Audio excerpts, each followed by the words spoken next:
વિદ્યાર્થી મિત્રો, આજે આપણે ઉદાહરણ નંબર 1 જોઈએ. તો ઉદાહરણ નંબર 1 ની આપણે રકમ આપી દીધી. તો રકમમાં તમને આકૃતિ 3.1 એ તમારે લેવાની છે. 3.1 આકૃતિ આ રીતના છે. એક એક્સ અક્ષ છે, એમાં 0 આ બધા સ્થાન છે એના, અને સ્થાન છે એ મીટરમાં છે.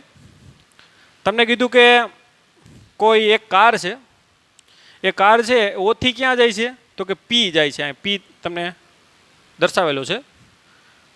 અને ઓ થી પી પહોંચવા માટે લાગતો સમય કેટલો છે? 18 સેકન્ડ છે. આ સમયને આપણે T1 કહી દો. અને ત્યાંથી પી થી પાછું ક્યાં આવે છે? ક્યુ આવે છે. અને એના માટે લાગતો સમય કેટલો છે? 6 સેકન્ડ. ઓકે, તો આમાં બે ક્વેશ્ચન તમને પૂછેલા છે. પહેલો ક્વેશ્ચન શું પૂછ્યો કે ભાઈ ઓ થી પી માટે સરેરાશ વેગ અને સરેરાશ ઝડપ મેળવો. ઓકે, તો એ મેળવી લઈ ડાયરેક્ટ. તો ઓ થી પી માટે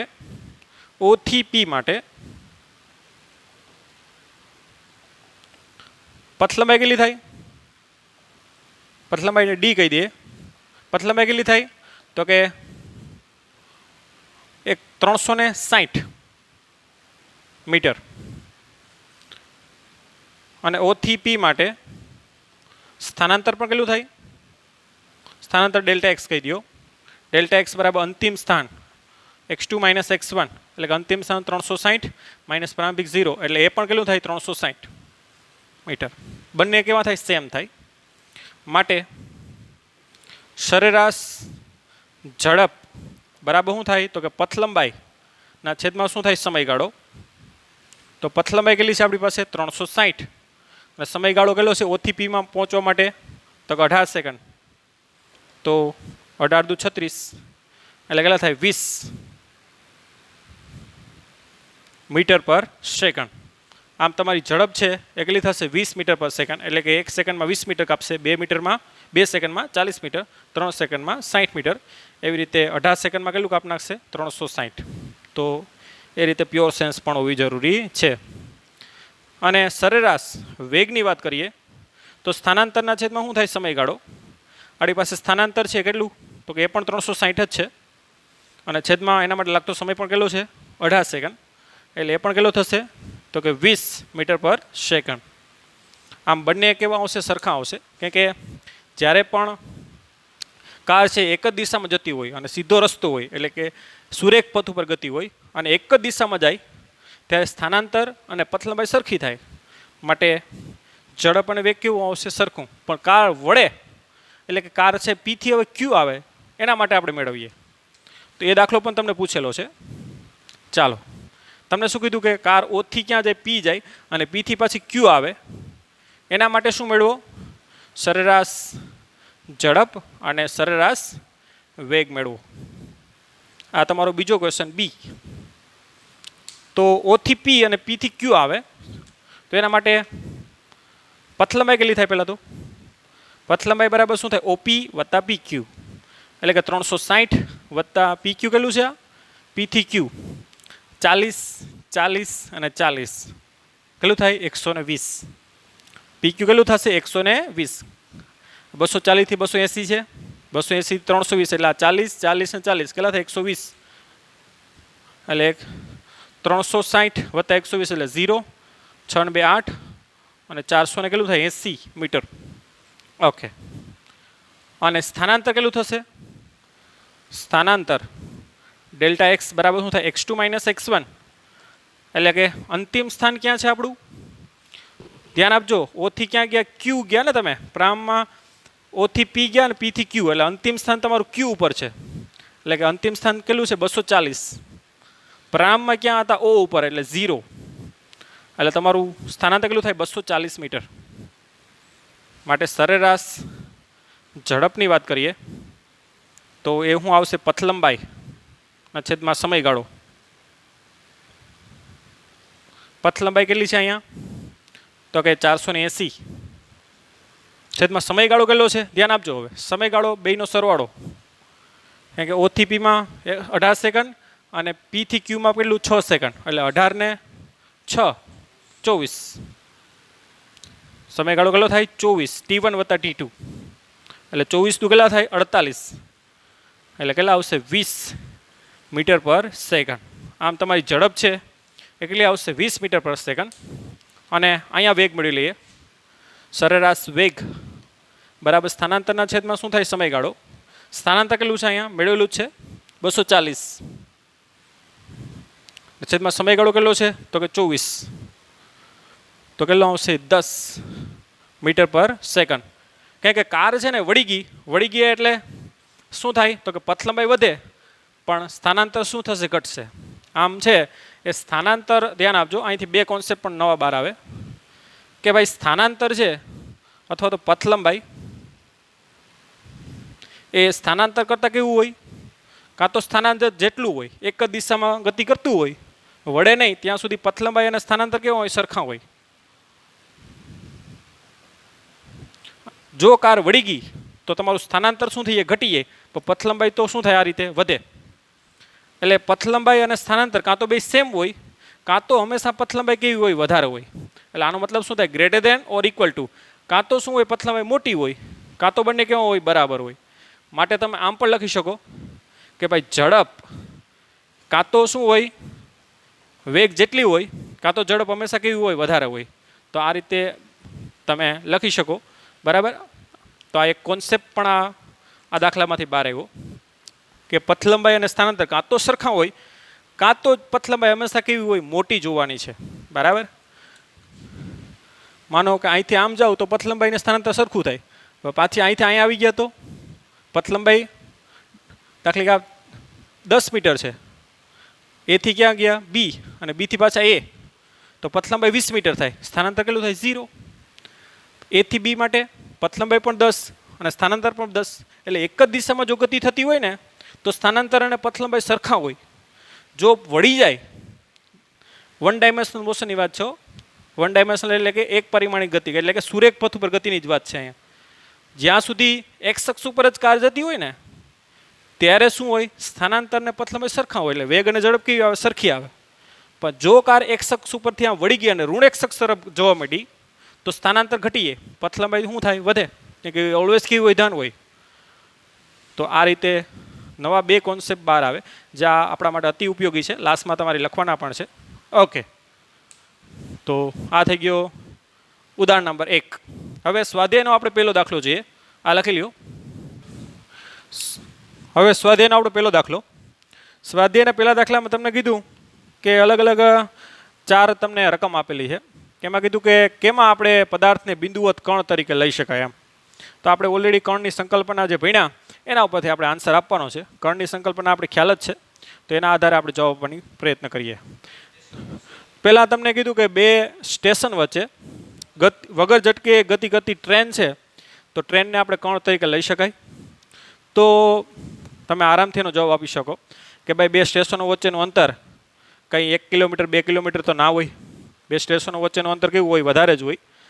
તો બે સ્ટેશનો વચ્ચેનું અંતર દાખલા કે તમને કહું કે 50 કિલોમીટર હોય કે 100 કિલોમીટર હોય તો એની સાપેક્ષમાં ટ્રેનની લંબાઈ છે એ 100 મીટરની હોય 200 મીટરની હોય. તો 50 કિલોમીટર અથવા 100 કિલોમીટરની સાપેક્ષમાં ટ્રેનની લંબાઈ કેવી થાય એકદમ નાની થાય. આમ ટ્રેનને કોના તરીકે લઈ શકાય કણ તરીકે લઈ શકાય. તો વગર ઝટકે એનો કોઈ મતલબ નથી બરાબર.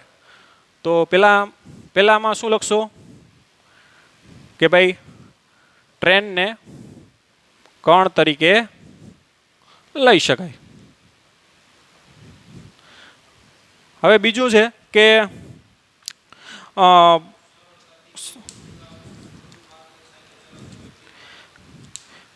એક સાયકલ ચલાવનાર છે એના માથા ઉપર એક વાંદરો બેઠો છે અને એ સાયકલ ચલાવનારો છે વર્તુળાકાર શું કરે છે ગતિ કરે છે.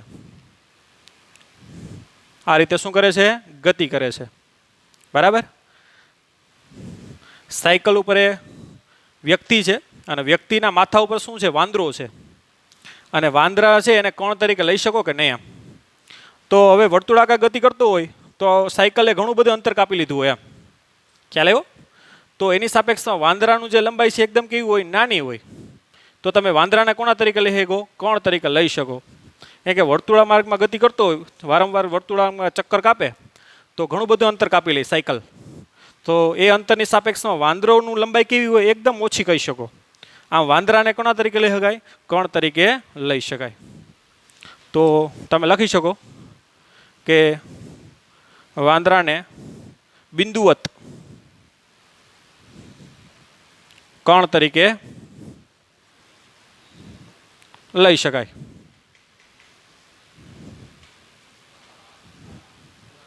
હવે સી જો, તમને કીધું કે જમીન ઉપર આવી રીતે તીવ્ર વેગથી દડો અથડાય છે. તમારામાંથી કોઈ એવો ફાસ્ટ બોલર હશે, બરાબર, જે સ્પિન કરતો હોવો જોઈએ. અને ફિઝિક્સથી દડાને સ્પિન કરી શકાય, બરાબર. આપણે જોશું આગળ. અથડાય અને તીવ્ર વેગથી શું થાય? સ્પિન થાય. તો દડાને કણ તરીકે લઈ શકાય? આપણે ક્વેશ્ચન પૂછો. તમને અહીંયા ડાયરેક્ટ એમ થાય કે ભાઈ આ અંતર તો ખૂબ જ વધારે કાપ્યું, એની સાપેક્ષમાં દડો છે એનો કંઈ પરિમાણ ના હોય, એ તો કેટલું હોઈ શકે ભાઈ? તો કે 2-3 સેન્ટીમીટર હોઈ શકે ભાઈ, બરાબર, દડાનું પરિમાણ. એની સાપેક્ષમાં એણે તો ઘણું અંતર કાપી લીધું, એટલે દડાને કણા તરીકે લઈ શકાય? કણ તરીકે લઈ શકાય. ડાયરેક્ટ જવાબ આમ થાય. પણ અહીંયા એમ નથી, ધ્યાન આપજો. જે સ્પિન થાય એની સાપેક્ષમાં કહેવાનું છે. દડો જે ટર્ન થાય ને, ટર્ન તો કંઈ એટલો બધી તો ન થાય, બરાબર. તમે દડો આમ નાખો અને જે ટર્ન થાય, લેગ સ્પિન આવે ને ઓફ સ્પિન આવે ને, જે ક્રિકેટ જોતા હશે ને તો ખ્યાલ જ હશે. તો જે સ્પિન થાય એટલે કે ટર્ન થાય દડો આ રીતે આવે છે અને આ રીતે ટર્ન થાય. જે ટર્ન અહીંથી આમ થાય કાં તો અહીંથી આમ થાય. જે ટર્ન થાય એ તો કેટલો થાય? 2-3 સેન્ટીમીટર અથવા 5 સેન્ટીમીટર જ થતો હોય, બરાબર. ક્રિકેટર છે આ રીતે દડાને મારે છે, ટર્ન અહીંથી આમ થયો અથવા ટર્ન અહીંથી આમ થયો, તો એ ટર્ન થાય ને, સ્પિન થાય ને, એ તો કેટલો હોય? એનું પરિમાણ પણ 2-3 સેન્ટીમીટર અથવા 5 સેન્ટીમીટર જ હોય. એની સાપેક્ષમાં દડાને કણ તરીકે લઈ શકાય નહીં. દડાની જે ઓલ ઓવર જે ગતિ છે ને, એની સાપેક્ષમાં દડો કણ છે, પણ દડો જે ટર્ન થાય છે ને, એની સાપેક્ષમાં દડાને કણ તરીકે ન લઈ શકાય. કારણ કે ટર્ન છે ને એ 4-5 સેન્ટીમીટર અથવા 2 સેન્ટીમીટર થાય, દડો પણ 3 સેન્ટીમીટરની આસપાસ હોય. તો આ રીતે દડાને કણ તરીકે ન લઈ શકાય. તો એ આરામથી જવાબ આપી શકો. અને ડી છે કે ભાઈ, એ તો મેં તમને થિયરીમાં કીધું હતું કે આ એક ટેબલ છે. ચાલો, ટેબલમાંથી આ રીતે માનો કે આવી કે કોઈ બીકર છે, ટ્રાય કરીએ બીકર દોરવાની. આ બીકર, આ બીકર છે નીચે પડે છે, તો બીકરને કણ તરીકે લઈ શકાય? તો કે બીકરને કણ તરીકે ના લઈ શકો, કેમ કે આ માનો કે બીકર છે એ 10 સેન્ટીમીટરનું છે, તો આ ટેબલ છે એની ઊંચાઈ પણ માનો કે એટલી બધી ના હોય, 100 ને માનો કે અથવા તો 100 સેન્ટીમીટર છે, 1 મીટર છે. ચાલો, તો એની સાપેક્ષમાં કંઈ 10 સેન્ટીમીટર એકદમ નાનું ન કહેવાય. આમ બીકર છે ટેબલ ઉપરથી નીચે પડતું હોય તો બીકરને કણ તરીકે લઈ શકો નહીં, બરાબર. એને પદાર્થ તરીકે લેવો પડે તમારે, બરાબર. એને કણ તરીકે લઈ શકો નહીં. આમ 4 ક્વેશ્ચનના જવાબ છે એ તમે આરામથી આપી શકો. ઓકે, હવે સ્વાધ્યાય દાખલા નંબર બીજો જોઉં. આ લખી લ્યો બધા સેન્ટેન્સ. સ્વાધ્યાયનો બીજો દાખલો, એમાં તમને એક ગ્રાફ આપેલો છે આ રીતે. ગ્રાફ કોના વર્સિસ કોનો છે? તો કે સ્થાન વર્સિસ સમયનો ગ્રાફ છે. હવે આ ઉદ્ગમ બિંદુ છે એ તમારી સ્કૂલ છે, તમારી નહીં. આ એ અને બીની આ સ્કૂલ છે. ઉદ્ગમ બિંદુને આપણે શું લઈ લીધી? સ્કૂલ. આ એ વિદ્યાર્થી છે ને આ કોઈ બી વિદ્યાર્થી છે, એની શું છે? આ સ્કૂલ છે. એનું ઘર આ પી અને ક્યુ એ અને બીના ઘર છે. ટૂંકમાં વિદ્યાર્થી એ છે એનું ઘર પી છે અને વિદ્યાર્થી બી છે એનું ઘર ક્યુ છે. એ પોતપોતાના ઘરેથી નીકળે છે, સ્કૂલેથી, બરાબર. એનો એક ગ્રાફ આપેલ છે અને ગ્રાફ ઉપરથી તમારે અલગ અલગ પ્રકારના ક્વેશ્ચનો આપેલ છે, એનો તમારે જવાબ આપવાનો છે. હવે તમારી ટેક્સ્ટબુકમાં આ ગ્રાફ છે થોડોક રોંગ આપેલ છે. આ છે લાઈન અહીંયા સુધી આપેલી છે, પણ એ લાઈન છે એ આ સુધી અહીંયા સુધી છે તમારી. તો ગ્રાફ તમારે બુકમાં રોંગ આપેલ છે ક્વેશ્ચનના આન્સર પ્રમાણે. તો એ ગ્રાફ તમારે પહેલાં તો સુધારવાનો થાય આ રીતે. ઓકે, હવે ગ્રાફને આપણે સમજીએ અને જે પણ ક્વેશ્ચન પૂછ્યા એના આપણે આન્સર આપીએ. ઓકે, ચાલો. તમે કહી શકો કે ભાઈ આ જે વિદ્યાર્થી એ છે એ t બરાબર 0 સમયે ક્યાંથી નીકળી ગયો? સ્કૂલેથી નીકળી ગયો અને અચળ વેગથી ગતિ કરે છે. કેમ કે x વર્સિસ ટીનો જે ગ્રાફ છે કેવો છે? સુરેખ છે. એટલે અચળ વેગથી જાય છે અને આ t સમયે એ એના ક્યાં પહોંચી ગયો? ઘરે પહોંચી ગયો. ગતિ તો સુરેખ જ છે, ધ્યાન આપજો. રિયલ સેન્સમાં આ તમારી સ્કૂલ છે. ઉદ્ગમ બિંદુ શું છે? સ્કૂલ. અને આ શું છે? એનું ઘર, હોમ. તો અહીંથી વિદ્યાર્થી એ છે એ અહીંથી નીકળી ગયો છે સાયકલ લઈને, કે જેની પાસે જે હોય, બરાબર. કેટલા સમયે? ટી બરાબર 0 સમયે. અને ક્યાં પહોંચી ગયો? એના ઘરે પહોંચી ગયો. ક્યાં સમયે? ટી સમય. જાય તો સીધી રેખામાં, ધ્યાન આપજો, બરાબર. એનો ગ્રાફ સમય સાથે આ રીતે બને. તો એ પણ રિયલ સેન્સ આપણામાં હોવી જોઈએ. આ ટૂંકમાં ટી સમયે એને ક્યાં પહોંચી ગયો? ઘરે પહોંચી ગયો, કેમ કે એનું ઘર કયું છે? પી છે. ઓકે. ત્યારબાદ થોડા સમય બાદ, ધ્યાન આપજો, વિદ્યાર્થી બી અહીંયાથી નથી નીકળતો, નીકળે તો સ્કૂલથી જ. આ સમયની અક્ષ છે, બરાબર. એટલે નીકળે તો ક્યાંથી? એ સ્કૂલથી જ નીકળે, બરાબર. સ્કૂલથી જ નીકળે છે એ અને બી. પણ બી છે એ થોડોક મોડો નીકળે છે, એટલે અહીંથી આવશે ગ્રાફ. ઘણાને આ ગ્રાફ અહીંથી જોઈને એમ થાય કે અહીંથી આમ નીકળ્યો. નીકળે તો સ્કૂલેથી જ, પણ સમય થોડોક પાસ થઈ ગયો પછી નીકળે છે. અહીં સ્થાન જો 0 છે, આ સમય છે એટલો તો. એટલે આ ખાસ આપણે ધ્યાન રાખવાનું છે, બરાબર. તો થોડા સમય બાદ બી નીકળે છે, અને બીનો વેગ પણ અચળ છે, જે એ કરતાં વેગ વધારે છે. કેમ કે તમે ઢાળ જોઈ શકો. કોનો ઢાળ વધારે છે? થીટા કોનો વધારે છે? બીનો. માટે થીટા વધારે હોય એટલે વેગ વધારે હોવાનો. એટલે બી નીકળી ગયો. આ સમયે છે ને, ધ્યાન આપજો, કયા સમયે? દાખલા કે T1 સમયે. આ T1 સમયે બંનેના સ્થાન સરખા છે. જો એનો મતલબ કે બંને શું થયા? ભેગા થયા. કોણ? તો કે એ અને બી. આ T1 સમયે શું થાય છે? કોઈ ભેગા થાય છે. અને ત્યારબાદ એ બે છૂટા પડી. અને અહીંયા ધ્યાન આપો, આ ટી સમયે આ એ પણ પોતાના ઘરે પહોંચી ગયો, અને આ બી પણ પોતાના ઘરે પહોંચી ગયો, કેમ કે બીનો વેગ વધારે છે. એટલે અત્યાર સુધી આલેખને સમજીએ જ છીએ. ખ્યાલ આવ્યો? આ સમયે શું થાય? ભેગા થાય.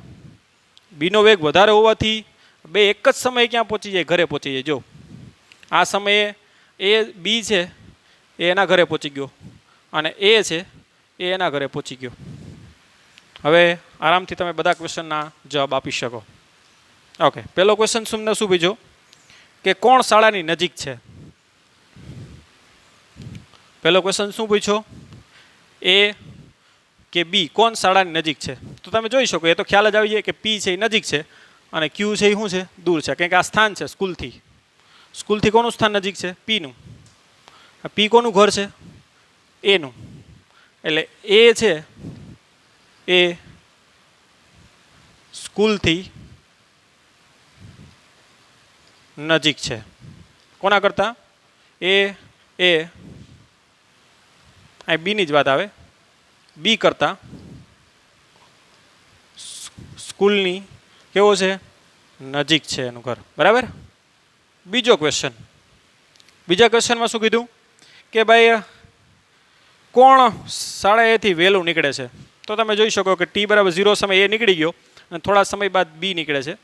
તો તમે કહી શકો કે એ બી કરતાં શાળાએથી પહેલાં નીકળે છે, બરાબર. C question. સીમાં શું પૂછ્યું તમને? કે કોણ ભાઈ ઝડપથી ચાલે છે? બરાબર. તો આરામથી કહી શકો ભાઈ કે અહીંયા જો આને થીટા એ કહી દો ચાલો, અને આને શું કહી દો? Theta B. તો theta B is greater than theta A. આનો ઢાળ વધારે છે, આનો ઢાળ કેવો છે? ઓછો. ઢાળ બરાબર શું થાય? Ten theta. અને ટેન થીટા શું આપે? વેગ. માટે કહી શકો કે વીબી ઇઝ ગ્રેટર દેન શું થાય? વીએ. બરાબર. એટલે જ એક જ આ મોડો નીકળો તો પણ બે એનું ઘર દૂર છે, અને મોડો નીકળો તો પણ બે હારે પૂગી ગયા. એનું કારણ શું? કે બીનો વેગ કેવો છે? વધારે છે, બરાબર. એટલે એ કરતાં બી એ વધારે ઝડપથી ચાલે છે.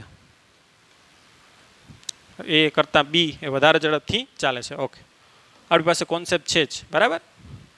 એટલે કે tan theta B is greater than tan theta A. અને ટેન થીટા બી એટલે શું આપે વીબી, અને ટેન થીટા એ શું આપે વીએ. તો આપણે ખ્યાલ જ છે ઢાળ એ વેગ આપે, જે આપણે ઓલરેડી ભણી ગયા છે. હવે ડી ક્વેશ્ચન પૂછો કે ભાઈ એ અને બી કરતાં એક જ કે જુદા જુદા સમયે ઘરે પહોંચે છે. તો આપણે પહેલેથી જ કહી દીધું કે એક જ સમયે બે પોતપોતાના ઘરે પહોંચી જાય. તો એ અને બી એક જ સમયે પોતાના ઘરે પહોંચી જશે. જે આલેખ ઉપરથી આપણે સ્પષ્ટ સમજી લીધું છે ઓલરેડી.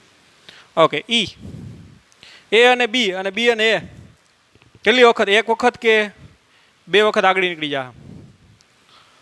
તો બીનો વેગ વધારે છે, એનો વેગ ઓછો છે, એટલે બી છે એને શું કરશે, ક્રોસ કરશે. કયા સમયે, તો કે એક જ વખત શું કરશે, ક્રોસ કરશે. તો બી એને કેટલી વખત, એક વખત શું કરશે, ક્રોસ કરશે. પછી ક્રોસ કરવાની વાત નથી આવતી, કેમ કે બીનો વેગ ઓલરેડી કેવો છે, વધારે છે. આ રીતે 5 ક્વેશ્ચનના તમે આન્સર આરામથી કોન્સેપ્ચ્યુઅલ રીતે આપી શકો. હવે સ્વાધ્યાય દાખલા નંબર આપણે ત્રીજો જોઈએ, લખી લ્યો. સ્વાધ્યાય દાખલા નંબર ત્રીજા દાખલામાં તમને શું કીધું, એક મહિલા છે, બરાબર, લેડી. આ મહિલા છે એ પોતાના ઘરેથી નીકળે છે, હાઉસને એચ આપી દે. એના ઘરેથી સ્ટ્રેટ લાઇનમાં, ધ્યાન આપજો, સીધું એની ઓફિસ છે, કાર્યાલય, ઓફિસનો ઓ કહી દઉં. અને એ જે ઓફિસ એ ડી બરાબર 2.5 કિલોમીટર દૂર છે, બરાબર. મહિલા છે એ સવારે 9 વાગે, સવારે 9 એટલે 9 AM, બરાબર, સવારે 9 વાગે એ ઓફિસમાંથી નીકળે છે, ઘરેથી નીકળે છે અને એ ઓફિસે પહોંચે છે. અને જવાનો જે વેગ છે V1 એ તમને આપી દીધો 5 km/h. અને મહિલા છે ઓફિસે પહોંચ્યા પછી, જ્યારે પણ પહોંચે એ આપણે મેળવવાનું છે, કે વેગ આપી દીધો, અંતર આપી દીધું, સમય મળીએ.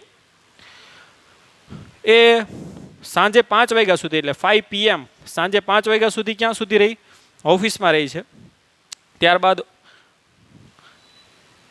ઓફિસેથી ક્યાં પહોંચે છે, ઘરે. અને જે એનો આવવાનો વેગ છે એ 25 km/h ઓટો રિક્ષામાં આવે છે. મહિલા એટલી બધી સ્ટ્રોંગ નથી કે દોડી શકે, કેમ કે ઓલરેડી એ થાકી ગઈ છે. ઓફિસમાં 9 to 5 અવર એને વર્ક કરેલું છે, એટલે જાય છે, ચાલીને જાય છે, પણ ઘરે પાછી જાય છે તો ઓટો રિક્ષા કરીને જાય છે. એટલે ઘરેથી ઓફિસે જવાનો વેગ 5 છે અને ઓફિસેથી ઘરે જવાનો વેગ 25 છે. આ તમને ડિટેલ આપી દીધી. તમને કીધું કે ભાઈ સ્થાન વર્સિસ સમયનો આલેખ તમારે આ ગતિ માટે દોરવાનો છે. ઓકે, તો એકદમ સિમ્પલ છે. પહેલાં તો મહિલા ક્યારે ઓફિસે પહોંચે, ઘરથી, બરાબર, કાર્યાલય.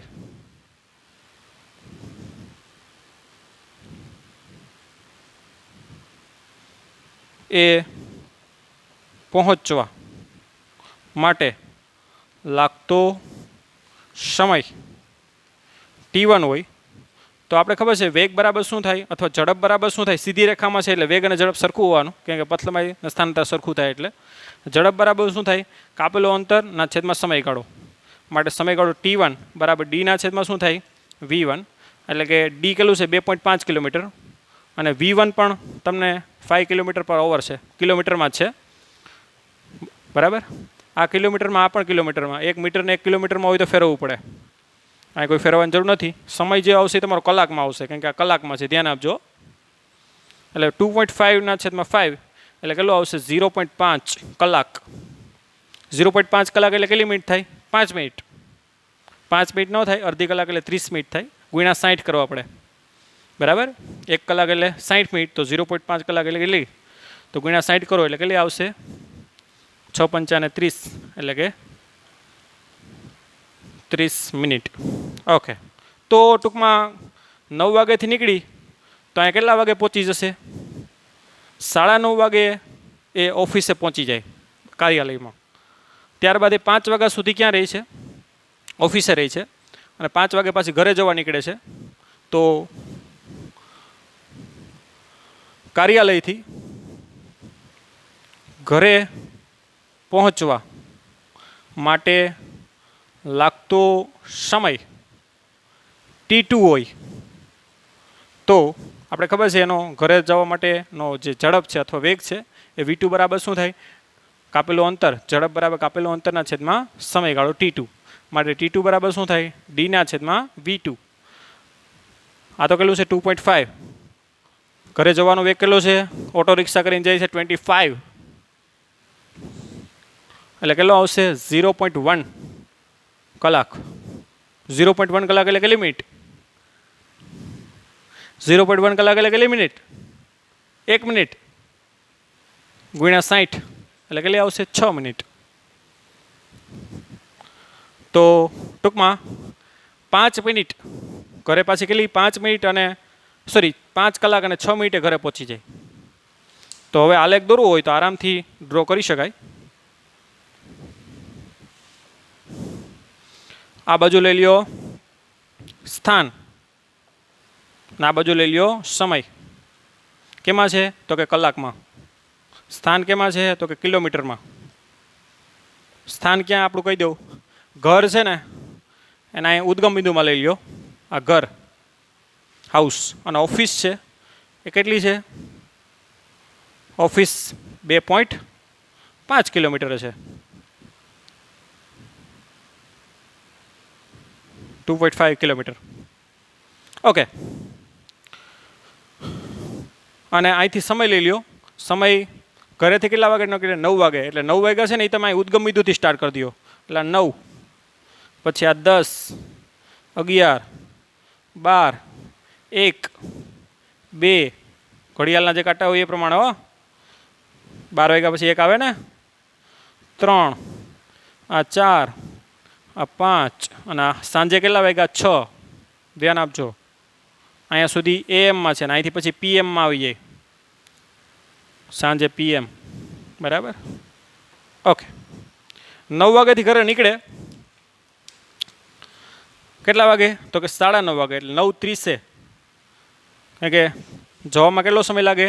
30 મિનિટે ક્યાં પહોંચી જાય? કાર્યાલય પહોંચી જાય, ઓફિસે. એટલે આ પોઈન્ટ અહીંયા.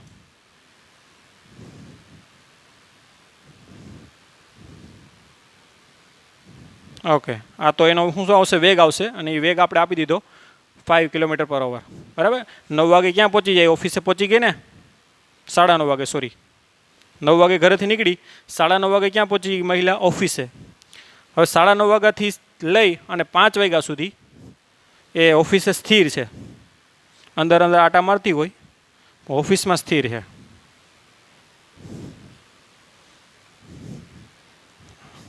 ઓકે. તો આ ક્યાં પહોંચી ગઈ? ઓફિસમાં. બરાબર? એટલે આપણે ખબર છે સ્થાન વિરુદ્ધ સમયનો આલેખ કેવો આવશે? તો કે આ સીધી લીટી. એટલે કેવી છે મહિલા? ત્યાં સ્થિર છે.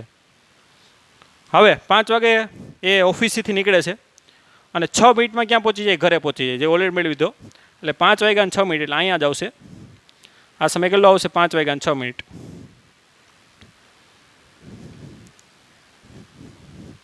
તો આ રીતે મહિલાનો ટૂંકમાં ઘરેથી ઓફિસ અને ઓફિસથી ઘરે આવવા માટેનો આ રીતના ગ્રાફ મળશે. તો આ રીતે સ્થાન વિશિષ્ટ સમયનો આલેખ તમે આરામથી ડ્રો કરી શકો. હવે આપણે સ્વાધ્યાય દાખલા નંબર 4 જોઈએ. આ લખી લ્યો વ્યવસ્થિત. અને વ્યવસ્થિત ગ્રાફ આપણે સ્કેલથી દોરવાનો છે. આજનો સ્વાધ્યાયનો 4થો દાખલો, આ લાસ્ટ દાખલો છે આપણા માટે. તો 4થા દાખલામાં બધા આપણે રકમ વાંચશું. 4થા દાખલામાં કીધું કે એક દારૂડિયો છે, ડ્રંકેડ પર્સન, આલ્કોહોલિક, જેણે 2-3 બોટલો ભેગી મારી લીધી હોય એવું છે. બરાબર? આ થોડુંક સ્વાધ્યાય દાખલો આપણે થોડોક ડિફરન્ટ સરપ્રાઈઝ લાગશે કે દારૂડિયો અને આપણે ગુજરાત બોર્ડની બુકમાં પણ આ NCERTની બુક છે, CBSEની કોપી છે. ગુજરાતમાં તો દારૂબંધી છે એટલે ટૂંકમાં ગુજરાતમાં આ વસ્તુ નહોતું પોસિબલ થાય, પણ બીજા રાજ્યોમાં આ યુઝ્યુઅલ છે. બરાબર? એટલે આ એક્ઝામ્પલ NCERT પ્રમાણે નો પ્રોબ્લેમ. બરાબર? આપણે કોઈ ઓબ્જેક્શન ઉઠાવતા નથી, પણ ગુજરાતમાં થોડુંક ડિફિકલ્ટ છે. એક દારૂડિયો છે. દારૂડિયો છે એ ફૂલ થઈ ગયો છે આપણે ગુજરાતની ભાષામાં.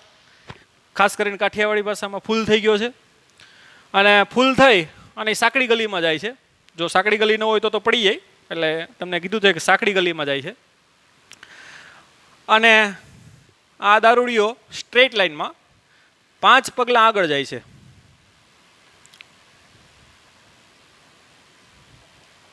અને પાછો 3 પગલાં પાછળ આવે છે.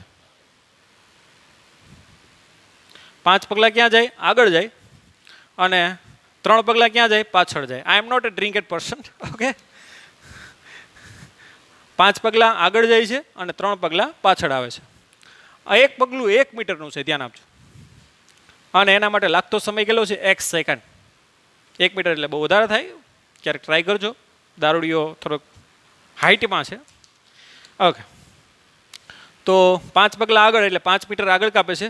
3 પગલાં પાછળ એટલે 3 મીટર ક્યાં આવે છે? પાછળ. એક પગલું 1 મીટરનું અને એના માટે લાગતો સમય પર કેટલો? x second. ઓકે, હવે એટલે અહીંયા તમે વિચારી શકો, જો 5 મીટર આગળ જશે અને 5 સેકન્ડમાં 5 મીટર આગળ જાય અને 3 મીટર પાછળ આવે. તો ટૂંકમાં એ કેટલું મીટર આગળ ગયો કહેવાય? તો કે 2 મીટર. એટલે કે 5 આગળ જાય, 2 પાછળ આવે. તો 5 મીટરમાં 5 સેકન્ડ અને 3 ડગલા પાછળ એમાં 3 સેકન્ડ, એટલે ટોટલ 8 સેકન્ડ. 8 સેકન્ડમાં કેટલું આગળ વધી? 2 મીટર. 5 પગલાં આગળ વધ્યો એટલે 5 સેકન્ડ લાગશે અને 3 પગલાં પાછળ એટલે 3 સેકન્ડ લાગશે. એટલે 5 નો 3 8 સેકન્ડ લાગે ને. 8 સેકન્ડમાં કેટલું આગળ વધ્યો? તો કે 2 મીટર. કેમ કે 5 મીટર આગળ ગયો, 3 મીટર પાછળ, એટલે 2 મીટર આગળ વધ્યો કહેવાય ને. ઓકે, પાછી 8 સેકન્ડમાં કેટલું જશે? પાછો 2 મીટર કાપશે. પાછી 8 સેકન્ડમાં 2 મીટર. આવી રીતે 13 મીટર એક ખાડો આવેલો છે. 13 મીટરે શું આવેલો છે? ખાડો. તો એ ખાડામાં ક્યારે પડશે? તો આપણે આગળ વધારતા જઈએ. બરાબર, 6 મીટર અંતર કાપવા માટે કેટલો સમય? 8 13 24 સેકન્ડ લાગી છે. પાછો 5 ડગલા આગળ અને 2 ડગલા પાછળ એટલે કેટલું થાય? 8 મીટર. Sorry, 2 metre. એટલે આ 2 મીટર, અહીં 4 મીટર કહી દો, અહીં 6 મીટર કહી દો, અહીંયા 8 મીટર. હવે ધ્યાન આપજો, હવે આગળ જવાનો વારો આવ્યો. ધ્યાન આપજો, આગળ કેટલા વધે? 5 ડગલા. એટલે 5 મીટર કાપશે એટલે 8 ને 5 કેટલા થઈ? 13.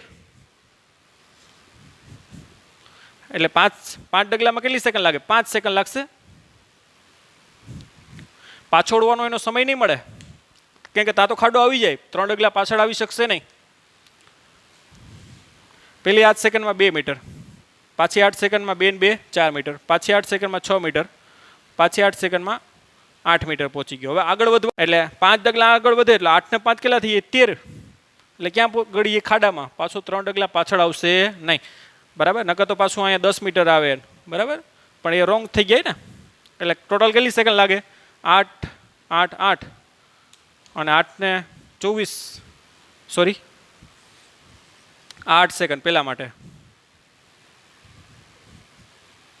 પછી આ બીજા માટે 8 સેકન્ડ, આ ત્રીજા માટે 8 સેકન્ડ, આ ચોથા માટે 8 સેકન્ડ અને છેલ્લે પછી 5 સેકન્ડ. એટલે 8 ચોક ને 32, 32 ને 5 37 સેકન્ડ એ દારૂડિયો છે, ટ્રંકેટ પર્સન, એ ક્યાં પહોંચી જશે? ખાડામાં. તો આ રીતે પહેલો આન્સર તમને માગેલો છે. અને હવે તમને આનો ગ્રાફ પણ તમને દોરવાનું કીધો કે ભાઈ આનો સ્થાન વર્સિસ સમયનો આલેખ દોરો. તો એ ગ્રાફ આપણે દોરીએ. બરાબર, આ ડેટા તમારે યાદ રાખવાના છે. આપણે ગ્રાફ દોરીએ. ચાલો, આ લખી લ્યો.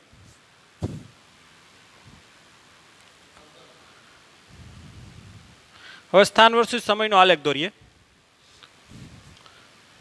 આ વાય અક્ષ, આ એક્સ અક્ષ. એક્સ અક્ષ ઉપર સમય લઈ લઈએ. સમય આપણે ખ્યાલ છે કે 30 સેકન્ડ, સોરી 37 સેકન્ડ ખાડામાં પડે.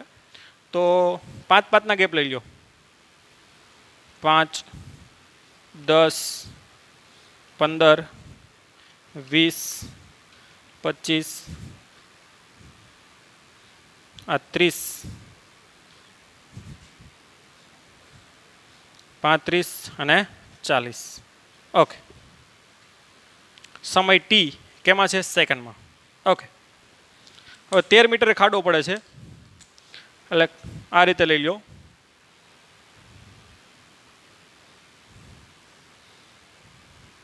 2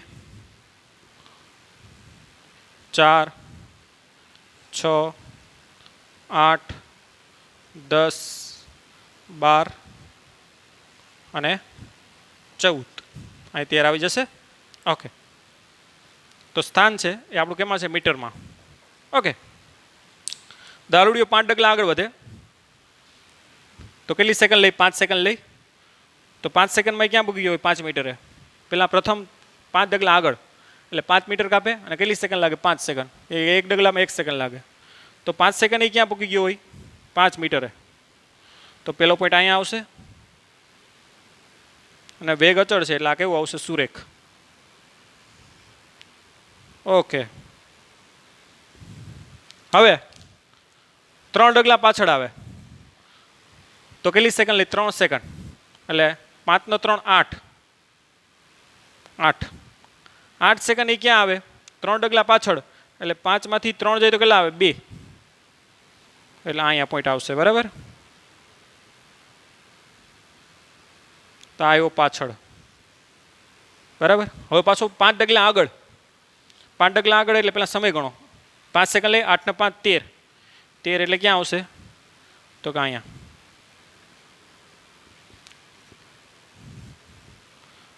હવે બે હતો ને 5 ડગલા આગળ એટલે 2 + 5 કેટલા થાય? 7. તો આ બેનો પોઈન્ટ જોઈન કરો, પછી કાઢી નાખો તો ચાલે.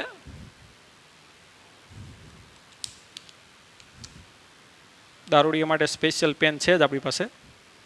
ઓકે, તો આ થઈ ગયો 5 ડગલા આગળ. હવે 3 ડગલા પાછળ. 3 ડગલામાં કેટલી સેકન્ડ લાગે? 3. એટલે 13 ને 3 16. તો આ 16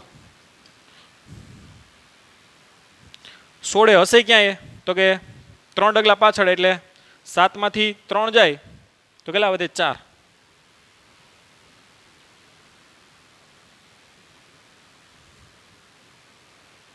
આ 16 એટલે અહીંયા પોઈન્ટ આવશે. બરાબર, સ્કેલથી તમે આરામથી કરી શકો. આ 4 ને આ 16. તો આ થઈ ગયો 3 ડગલા પાછળ. હવે 5 ડગલા પાછો આગળ. 5 સેકન્ડ લાગે એટલે 16 ને 5 21. 21 સેકન્ડ એ હશે ક્યાં? તો કે 4 ને 5 9 ના 21. લાઈન કાઢી નાખો ચાલે પછી. ઓકે, હવે 3 ડગલા પાછો પાછળ. 3 ડગલા પાછળ એટલે 3 સેકન્ડ લે. 21 ને 3 પેલા 24. આ નક્કી કરી લો એટલે સિમ્પલ પડે. 24 હશે ક્યાં? 3 ડગલા પાછળ એટલે 3 મીટર કાઢી નાખવાનું છે આમાંથી. આ 9 છે, હો ધ્યાન આપજો. 9 માંથી 3 જાય તો 6. એટલે અહીંયા આવશે 6 ના 24. પછી કાઢી નાખો ચાલે.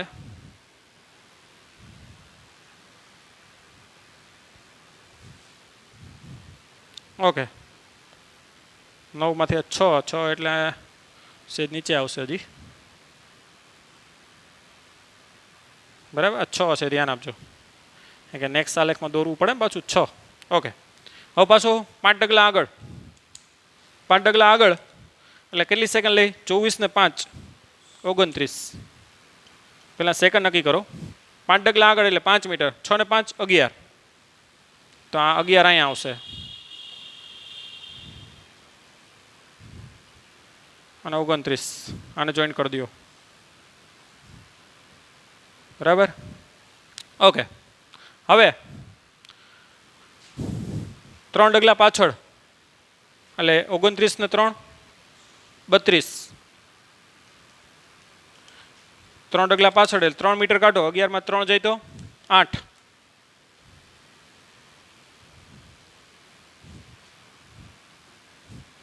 આ 32.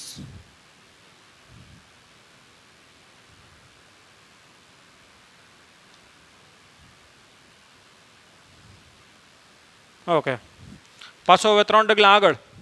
3 ડગલા આગળ એટલે 32 ને 5 37. સોરી 5 ડગલા આગળ, એટલે 32 ને 5 37, 5 ડગલા આગળ, કેમ કે 3 ડગલા પાછળ આવી ગયો, 5 ડગલા આગળ જશે, એટલે 5 ડગલા આગળ એટલે 5 સેકન્ડ લઈ, એટલે 32 ને 5 37, 5 ડગલા આગળ એટલે 8 ની લાઈન છે ને, 8 ને 5 13, આ ખાડો આવી ગયો, દારૂડીઓ ડોમ થઈ જાય એમાં ખાડામાં. પછી ઘરે કોઈક ઉઠાડવા જાય ત્યારે ખબર પડે કે સવાર સુધી આપણે ખાડામાં હતા. બરાબર. તો આવી રીતે 37 સેકન્ડે દારૂડીઓ ક્યાં પૂકી ગયા? ખાડામાં પડી ગયા. અને સવારે એના ઘરના આવે ત્યારે ઉઠાડવા. ઓકે, તો આ રીતે દારૂડીઓ છે 37 સેકન્ડે ખાડામાં પડી જાય, જે આપણે બે રીતે કીધું, આલેખની રીતે અને ગાણિતિક રીતે. તો આરામથી આ સ્વાધ્યાય દાખલો ચોથો છે ગણી શકીએ. તો હવે નેક્સ્ટ આપણે JEE અને નીટનો જે લેક્ચર છે એ આપણે નેક્સ્ટ પીરિયડમાં જોવાના. ત્યાં સુધી bye bye, take care, have a nice day.